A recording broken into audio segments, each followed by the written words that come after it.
brought to you by Knights of Awakening. This is the Labyrinth. Alright everyone, as you know, I'm trying to keep my Labyrinth segments a little bit shorter than they have been in the past, so we're going to be hitting on a couple things really fast, but really interesting. First of all, today we're going to be covering primarily the biggest, darkest thing we've covered since the old animal sacrifice show that I still hate to this day that we removed. This is bigger. This is more evil than you could imagine, and it's sitting inside a video game.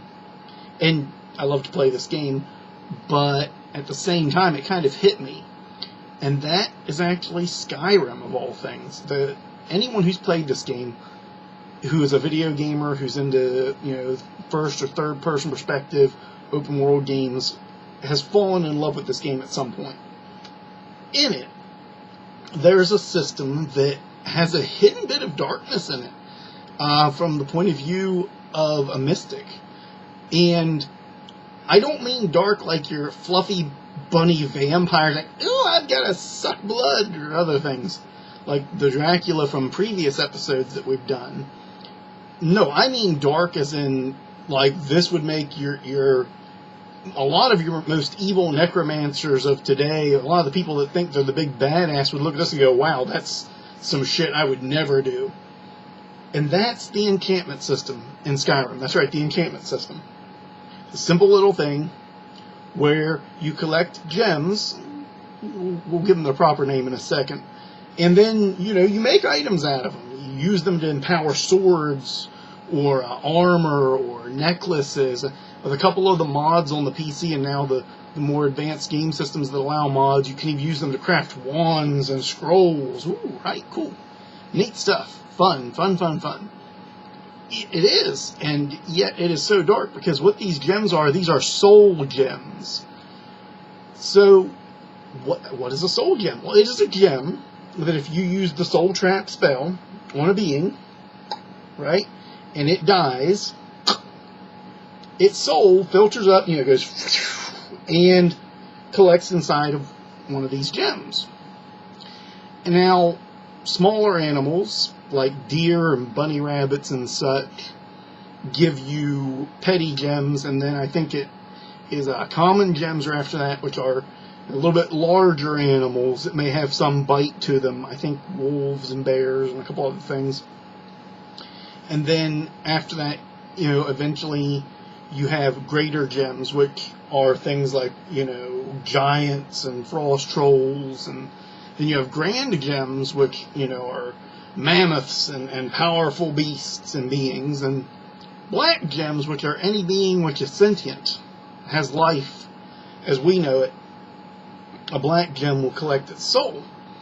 Now, this, for a video game, it doesn't sound too bad, but then you look at it and you think, wow, as a system of mysticism, this would be the darkest shit you could possibly do. Now, setting aside, how dark would it be if it was animal sacrifice, okay? Whew. And we're not going to get into people sacrifice. That just bumps the darkness scale all the way to the fucking top. But even just from the point of view of, I'm going to capture something, put it in a crystal, make it do my bidding. Okay, and we're not talking what people like spirit conjurers and the like do, which I do my own conjure work as well, where they do a resonance search and they try to find a being that wants to come in and work with people. No, we're talking about going out and being like, hey, is that thing over there? Yeah, that thing right there looks really strong. I think I'm just gonna go capture its soul inside a gem, and then bend it to my will and extract its power for my purposes. Even within concepts like conjuration, from the point of view of modern day spellcasters, spirit keeping and the like, that would still be really cruel to just open up a gate and call things in and then be like, well, I'm going to extract its essence, because nothing really wants to sign up for that. This is, without a doubt, the most evil, malicious game mechanic ever designed. And thousands, I'm sure upon thousands of practical magic workers play this game. I play it myself. Never really give thought to the fact that something even worse than blood sacrifice is set out there in a video game. The basic concept of what it's supposed to do. Maybe not the exactness of the ritual, but as we've said on the Labyrinth in the past, rituals are only exact because we want them to be exact. There are a lot of ways to do things, and a lot of ways to get more power out of things when you do them that way. So I wanted to hit on this. You know, we can borrow inspiration from a lot of areas, but we don't even realize how dark some of these areas could be. And we don't even give any thought to the moral, the moral application of this. If Skyrim had a good and evil system in it, and I imagine after your first 2 or 3 things made with soul gems, you'd top out on the evil side, because after all, killing a village full of people is one thing, but trapping their souls to put them in use to make better armor for you, just so you can sell that armor, to Joe Schmo the blacksmith, 4 levels later, that is diabolical. So, when we talk about mysticism and these methods that we've pulled from various sources and inspiration, we get, it really makes you think. Some of these authors are kind of twisted out there even just for video games. We talk about black magic methods, and what's the darkest thing you could ever come up with? And I've been beaten. The darkest thing I could come up with is that. That's about it. That's about as dark as I would be able to come up with, and I'm not the one who made the game. So it really gives you some thought about the scale of, right and wrong, good and evil, and light and dark. When in our morality, we overlook very simple things like that, even in a video game, in which we're playing a role. And a lot of people play these games and they take on the role while they're playing. They really get into it and they say, well, I'm going to do things that I would do if I were, really in this world. And it didn't hit me until I threw a mod on the game that was supposed to make it so that you could research spellcrafting. And it was very, very, semi-scientific, just like Magick is in the real world. And you spend a lot of time with your nose in books, just like you do in the real world a lot of times. And it really made me look at the rest of the game and go, well, I wonder, when you look at it from a spellcaster's point of view, someone who actually does magic as I do, what do you think of the system? And then it just hit me. It was like, oh my goodness. And I don't consider myself the lightest of the light people out there. I work with a lot of strong light energy, and I work with a lot of strong dark currents at times. But, this is pretty intense when you think about it. So I wanted to hit people with that. When we think about morality in video games, and we think about morality in mysticism, I don't think we realize how much we've divorced ourselves from the ideas of a lot of things we may even partake in, and the ideas that they kind of set into motion. So that's the first topic. The second topic, is really looking at this type of game with its schools of magic. How well does it hold up compared to the real world? And we're going to look at that right now. Now, we've got 1, 2, 3, 4, 5, 6 schools of magic, okay? And we're going to hit first enchanting. No, we'll get them in order. We're going to go with alteration first. Alteration is the school of magic in this game by which you effect change on the world around you, such as telekinesis and things of that nature. Alteration, if it was more prominent in the game, would be slowing down and speeding up time. And as a school of focus,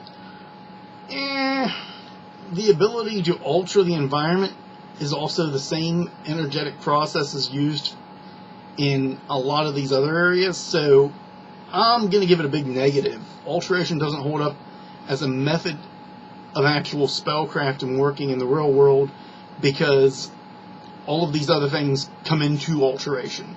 So either alteration is the method, and half of the rest of this is just, resting on alteration, or it is not the method. So you can take that either way. Either this school gets a thumbs up from me, or it gets a massive thumbs down, depending on how you look at it. Conjuration in the real world. I gotta give that one a thumbs up. Summoning beings to work with, what we call evocation in the real world, and conjuration for just the spirit-keeping part of the real world, in which beings are summoned but not really tasked immediately to do anything. Conjuration is a primary core methodology of mysticism, so it gets a big thumbs up from me. Destruction as a school of magic. Yeah, but that's still a kind of alteration. I don't know of a directly destructive current that you can tap into without blowing yourself up. So this falls into either alteration, flows into a lot of these, or it doesn't at all. I'm going to say alteration does. We're going to rewind time using our alteration and give it a thumbs up, and then we're going to give destruction a thumbs down, and right with it we're going to get into enchanting. Enchanting an object is about altering the current of flows within it to change the properties of how it affects the world. Big thumbs down then. Alteration already does that. Illusion. Alteration of the mind. But that's more subtle, because alteration of an object in an enchantment does change a lot more in how it affects the probability fields of an object. So I'll give it illusion since it only affects the mind and it's more immediate, a thumbs up. As a school of mysticism, there's my camera, my thumbs up. And then finally, restoration, with art forms like Reiki out there and the numerous forms of methods like Reiki. You know, I'll give it a thumbs up too, because it's more than just a straight alteration of the environment. So what we wind up is we actually wind up ditching the School of Destruction and combining it to create the School of Alteration. The School of Destruction, the idea in Skyrim is that you're calling forth the forces of the elements and then shaping them in a direct attack. In that respect, we can almost give it a thumbs up. You can call upon the chaotic essence of any element as a way of hurting someone else, and it will encompass their world within that. But that's a small bit of what real destruction is.